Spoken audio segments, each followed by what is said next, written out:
So again, thank you, George Floyd, for sacrificing your life for justice, for being there to call out to your mom. How heartbreaking was that? Call out for your mom.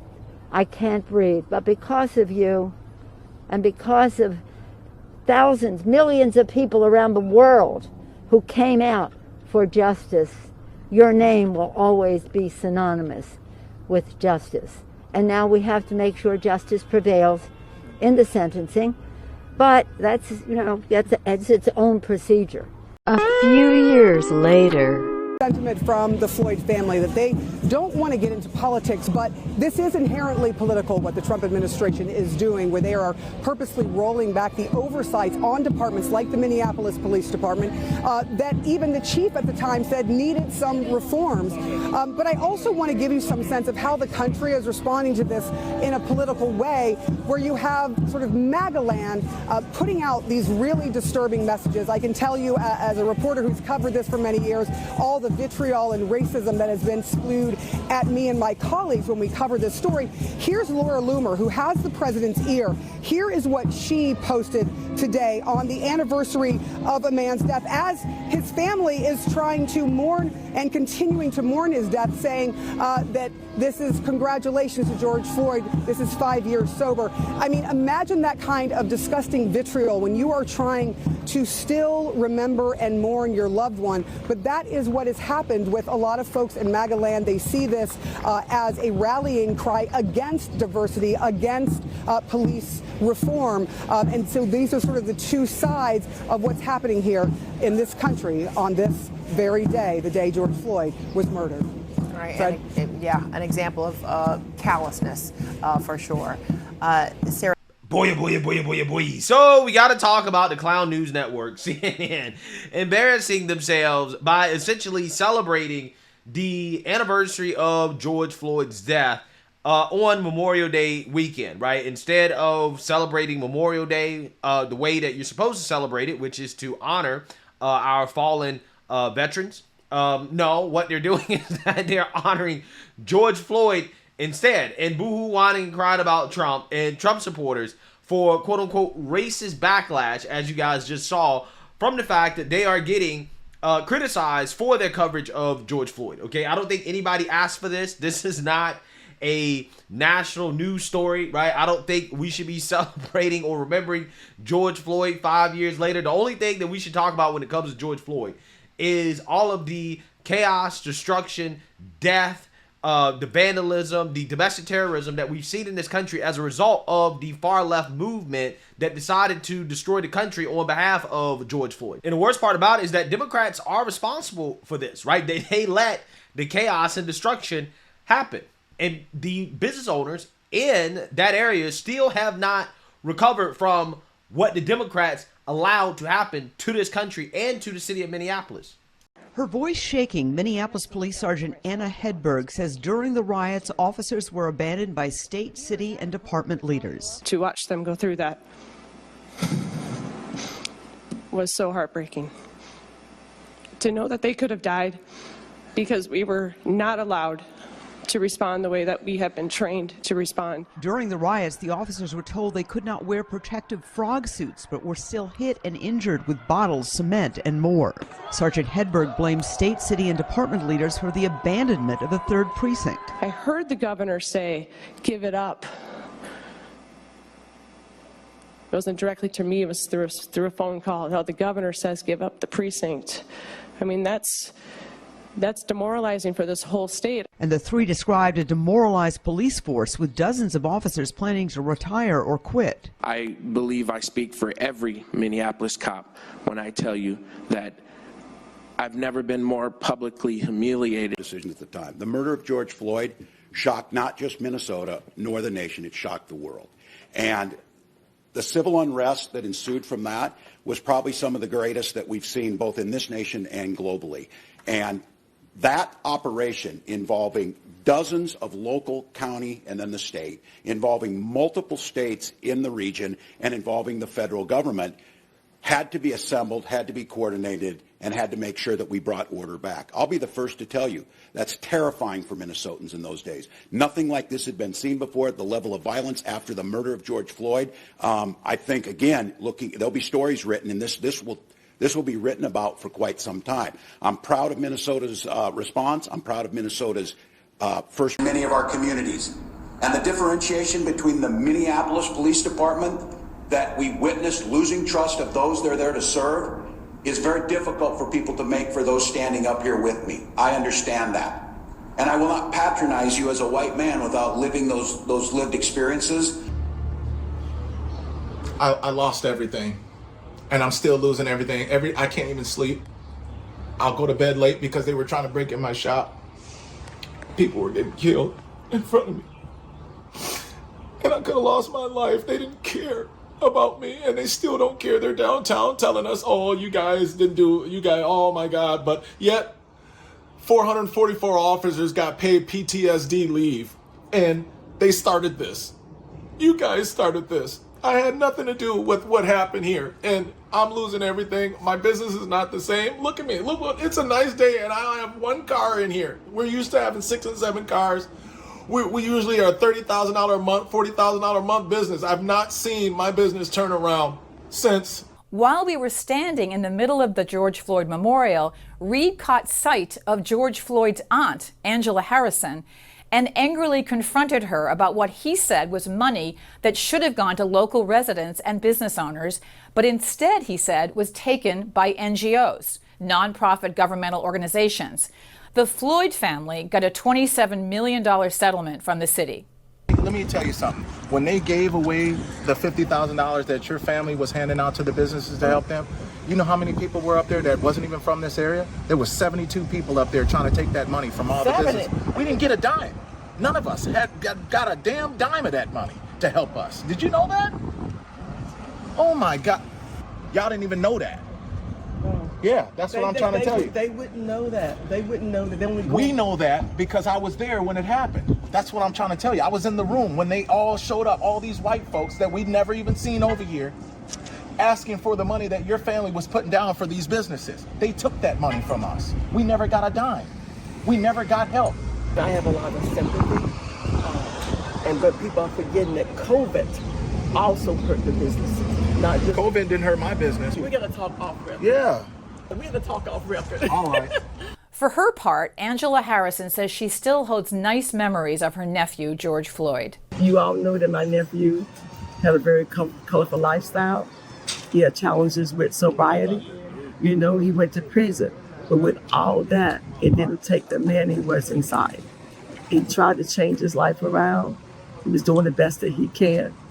But overall, when you strip everything, he was about humanity.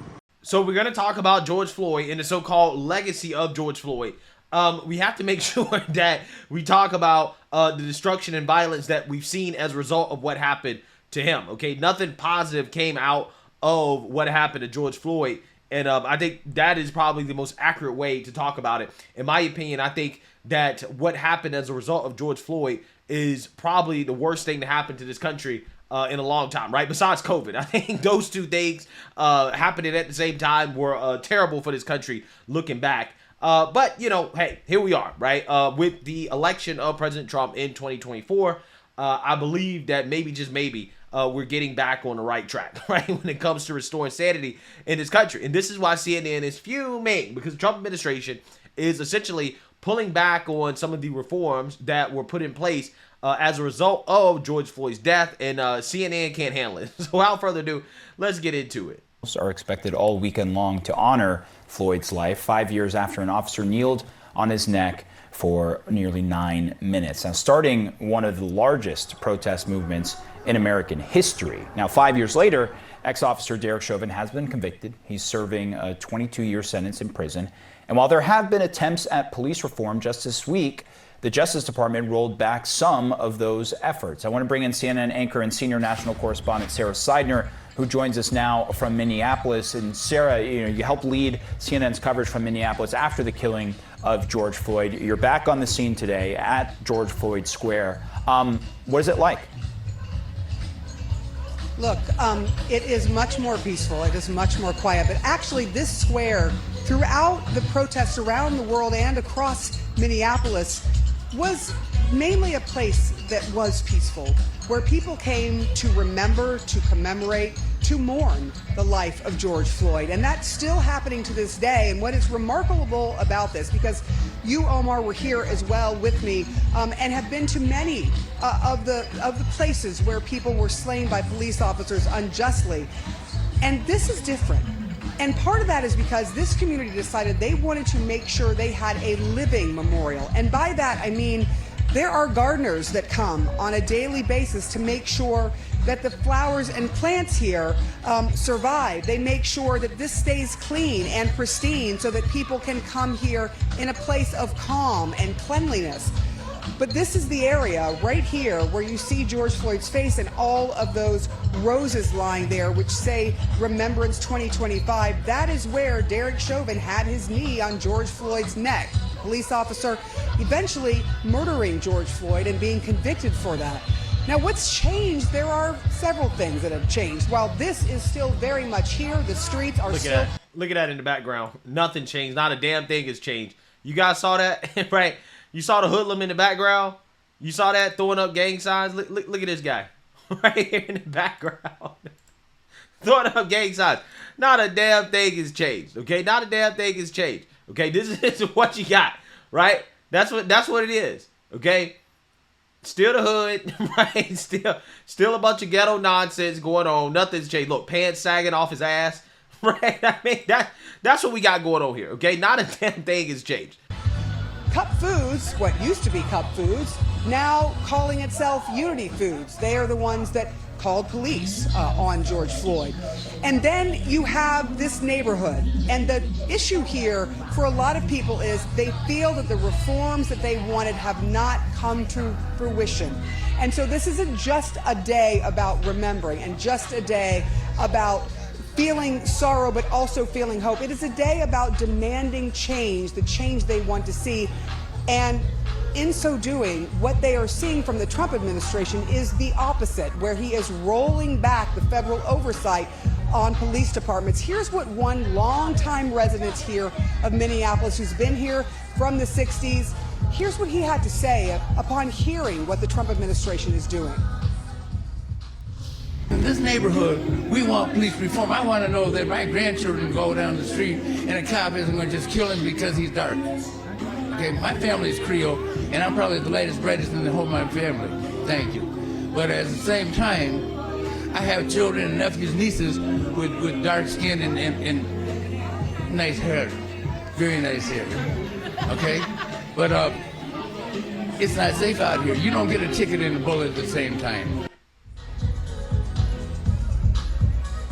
So you hear the sentiment there, and that is shared by quite a few people here. However, in talking with the mayor is saying, look, we are still going to make those reforms. We are still working through those reforms, even though the dissent decree from the Trump administration, from the federal government, has been pulled back. They are still working towards making a better community-oriented police department. Yeah. So you seen that, you heard that. Okay, you have CNN essentially out here, remembering George Floyd rather than remembering all of the heroes that fought and died for this country, which is what Memorial Day weekend is supposed to be about, right? I mean, they've covered this. They talked about this more than they've talked about what happened in Afghanistan, right? That's what they should be talking about, okay? You talk about Memorial Day weekend. If you're going to be remembering Americans, right, you should be remembering those who fought and died for this country, okay? What happened to George Floyd, again, likely, in my opinion, was a drug overdose going bad, right? That's what I think happened. And the fact that, CNN is covering this the way they're covering it, I think it's kind of shameful because they're ultimately trying to turn this into a Trump trashing session, right? That's what they're doing. They're using George Floyd to trash Trump. Talking about, Trump is rolling back on police reform, as if police reform is a real issue in this country. I mean, let's be real, right? The people who deal with police brutality the most, okay, are criminals. If you are a law-abiding citizen, there is a 99.99999% chance you're not going to deal with police brutality, right? Like, it's just not going to affect you if you are a law-abiding citizen. Now, if you are a criminal, okay, and you frequently have interactions with police that are negative, then yeah, police reform is probably a big issue for you, right? Because you want the police to be soft, right? You don't want the police to better rough you up. So I get that. But, you know, when you're not a criminal, you know, I just don't think it's that big of a deal, to be honest with you. Brutality. The change that we want to see has not come. Let's just all acknowledge progress on the issue of equity and basic human and civil rights. That's kind of an all or nothing proposition. Now, new complications. Earlier this week, the Department of Justice halted its oversight of police reform in several cities, including Minneapolis. Minneapolis is serious about our commitment to police reform, even if the President of the United States is not. Derek Chauvin, the officer responsible for George Floyd's death, is currently serving 2 concurrent 20-plus year sentences. A state jury convicted him of murder. He pleaded guilty to federal civil rights violations, netting him more than 2 decades in prison. Some conservatives are calling for a federal pardon. Well, I think the reason that I'm advocating for the pardon is because Derek Chauvin is not guilty. President Trump has not indicated he would pardon Chauvin. If it happened, Chauvin would remain in prison on state charges. Still, the idea frustrated Floyd's family as they struggle to move on. We need people to hold police accountable. That's the bottom line. I'm Maribel Gonzalez reporting. Today marks 5 years since the murder of George Floyd set off a movement nationwide. But what has changed? Joining me now, Atlanta Journal-Constitution's race and culture reporter Ernie Suggs and Jason Lee, senior editor of Bossip. Gentlemen, welcome back. Thank you. Thank you. So let's start here. I remember that video, and I'm sure many of us remember that video of Floyd's daughter, Gianna, saying, my daddy changed the world. And he did for a period. Yeah, in a worse way. In a worse way. I just want to be clear, right? The world was changed in a worse way. It didn't get better, right? It got worse as a result of what happened, okay? I just want to be clear about that. This morning, and what I actually started my 8 o'clock show with yesterday is, has the world changed back? It has. And I look at it as kind of like Reconstruction. You know, all the progress that we made as black people after Reconstruction, which was pulled back after a while. And I think what we're seeing right now is a pullback. After George Floyd. No, what we're seeing is the mistakes being corrected, right? We're seeing a pullback from the woke nonsense that happened as a result, right? We're seeing a restoration of common sense. We're seeing these woke mayors get voted out of office. We're seeing these woke DAs get voted out of office. That's what we're seeing, right? And that is good for the country, right? Rolling back all those things that happened as a result of George Floyd is good. That is actual real progress. The things that were put in place as a result of George Floyd, that was not progress. That was regression, right? We regressed as a society after George Floyd, and we're now starting to recover from that, right? That's what's really happening. Murder, all the companies, all the corporations decided that we needed to do something to address systemic racism in this country. And now we're seeing this systemic pullback of all of that. So we're kind of regressing as a country because of, as a result of George Floyd.